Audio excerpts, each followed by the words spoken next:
طيب الله أوقاتكم بكل خير من راديو رسالة. نحييكم أيها السادة وإليكم موجزا بأهم الأخبار. نبدأه معكم بأبرز العناوين. رئيس الوزراء يوجه بإعداد حصر شامل للمتضررين من السيول. الأزهر يدين إطلاق الميليشيات الحوثية صاروخا باليستيا تجاه مكة المكرمة. مصرح 13 شخصا وإصابة 50 آخرين نتيجة سوء الأحوال الجوية. انطلاق معسكر فراعنة الطائرة للبطولة العربية الثلاثاء المقبل. أمن القاهرة يوافق على إقامة مباراة الأهلي باستاد السلام. والأرصاد تعلن تحسن في الأحوال الجوية غدا. وإليكم التفاصيل. أعلن مجلس الوزراء اليوم الجمعة أن المهندس شريف إسماعيل رئيس مجلس الوزراء يتابع المواقف المتعلقة بالسيول التي تعرض لها عدد من المحافظات مساء أمس الخميس، حيث أجرى اتصالات بكل من محافظي سوهاج وقنا وأسيوط والبحر الأحمر لبحث التطورات والوقوف على الإجراءات التي اتخذوها أولا بأول. وقال مجلس الوزراء في بيان له إن المهندس شريف إسماعيل أجرى اتصالات مع وزارة التضامن الاجتماعي والصحة والتنمية المحلية، حيث اطلع على الجهود المبذولة لإنقاذ العالقين وإجراء تقديم الرعاية اللازمة لهم، ووجه بالدفع بكافة المعدات والتجهيزات المطلوبة لمواجهة الآثار المترتبة على السيول، كما وجه بإعداد حصر شامل بالمتضررين.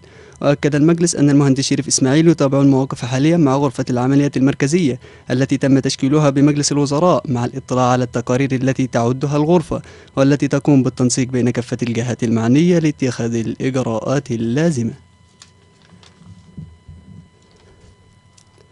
تابع الأزهر الشريف بقلق شديد ما أعلنته المملكة العربية السعودية من إطلاق الميليشيات الحوثية صاروخا باليستيا تجاه مكة المكرمة. نجحت قوات الدفاع الجوي في السعودية في اعتراضه وتدميره. وقال بيان صادر عن الأزهر الشريف أنه يعلن رفضه الشديد لهذا التجاوز الخطير والذي استهدف قلب المسلمين وقبلتهم في صلاتهم وأول بيت وضعه الله للناس، مشددا على أن هذا الإجرام الخبيث لا يمكن أن يحدث ممن في قلبه مثقال ذرة من إيمان بالله وكتبه ورسله. وناشد الأزهر الشريف جميع الدول العربية ومنظمة التعاون الإسلامي وكل الهيئات العربية والإسلامية المعنية بتحمل مسؤوليات هذا الظرف الشديد الخطورة على العروبة والإسلام، وأن تبدأ اليوم وليس غدا خطوة جادة لنزعفة الفرقة والتنازع الذي يستهدف ما تبقى من قوة وشوكة للأمتين العربية والإسلامية. أعلنت غرفة عمليات مجلس الوزراء بمركز المعلومات ودعم اتخاذ القرار أن نتائج سوء الأحوال الجوية اعتبارا من صباح أمس الخميس وحتى اليوم الجمعة أسفرت عن مسرح 13 شخصا وإصابة 50 آخرين. وأكدت الغرفة في بيان لها أنه تم قطع التيار الكهربائي عن بعض المناطق بالمحافظات المعرضة لسوء الأحوال الجوية كإجراء احترازي لمنع حدوث خسائر بشرية أو مادية، وإعادة التيار بعد إزالة آثار السيول، موضحة أن بعض محطات مياه الشرب بمحافظة سوهاج توقفت نتيجة شدة عكارة مياه نهر النيل. وأشارت الغرفة أيضا إلى أنه تم غلق جميع الطرق السريعة المعرضة لسوء الأحوال الجوية وإعادة فتحها بعد تحسن الأحوال، موضحة أن الوزارة والجهات المعنية قامت بالدفع بوسائل ومعدات لإنقاذ المناطق المتضررة واتخاذ اللازم لمساعدة المتضررين.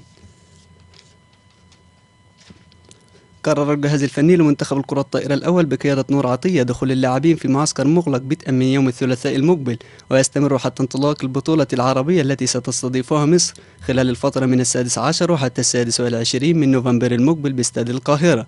ومن المقرر أن يخوض اللاعبون تدريباتهم بالصالة المغطاة باستاد القاهرة، على أن يكون المعسكر داخل أحد فنادق المطار. كشف مسؤول اتحاد الكرة أن مديرية أمن القاهرة وافقت على إقامة مباراة الأهلي على استاد السلام، وتم إرسالها إلى وزارة الداخلية من أجل اعتماد هذا القرار رسميا.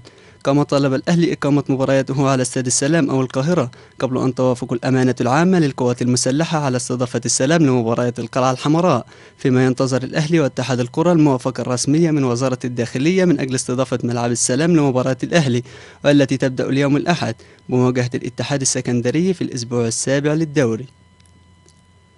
يتوقع خبراء الأرصاد أن تشهد مصر غدا السبت تحسن في الأحوال الجوية على أغلب الأنحاء، ويسود طقس معتدل شمال البلاد حتى شمال الصعيد، مائل للحرارة على جنوب الصعيد نهارا، مائل للبرودة ليلة.